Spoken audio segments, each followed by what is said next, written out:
On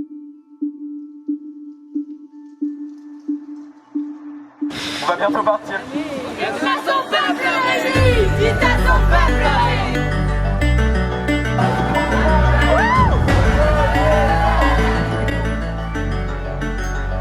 Et du coup, la Pride, c'est un symbole d'abord. Faire une semaine consacrée au thème LGBT, à la communauté LGBT, c'est fort dans le cadre de Sciences Po, de se dire qu'on arrive à amener le sujet politique vraiment sur le devant. Ensuite, on pourrait croire qu'il y a un entre-soi et que du coup on s'est posé beaucoup de questions sur si c'était nécessaire ou non ou pas de faire ça, mais en fait on voit que ça l'est totalement, que c'est déjà un combat de se montrer, de faire tout ce qu'on fait là, et que le combat il est encore mieux si ça permet aussi d'apprendre aux autres.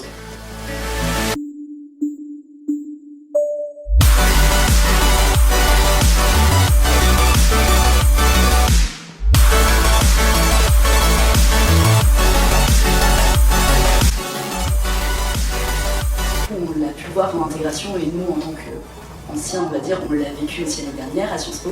Il y a des agressions et des injures, que ce soit homophobes, racistes ou sexistes, qui persistent et même si on est quand même dans un microcosme un peu plus agréable que le reste de la société, ça persiste. On connaît des agressions et des actes homophobes et on est constamment obligé de rappeler qu'une injure homophobe est une injure homophobe et c'est pas du tout un combat qui est gagné à Sciences Po.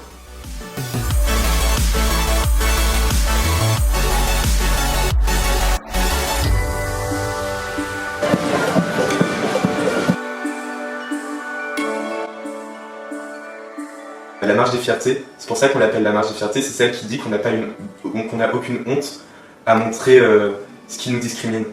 C'est un combat de se montrer, de montrer qu'on n'est pas peu nombreux, parce que c'est ça aussi qui bloque, le fait de ne pas voir autour de soi de figures homosexuelles, de gens à qui t'identifier, ça bloque beaucoup. En ça, je trouve que c'est important de se montrer, c'est se montrer pour soi, pour montrer qu'on s'est accepté, mais se montrer pour les autres, pour qu'ils puissent s'accepter aussi.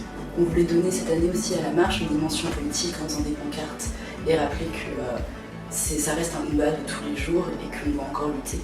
Et aussi donner à la marche le côté festif avec la musique, la danse et toutes les couleurs pour que ce soit un moment de bonne humeur, mais qu'il y ait aussi quand même ce côté politique où on revendique nos droits.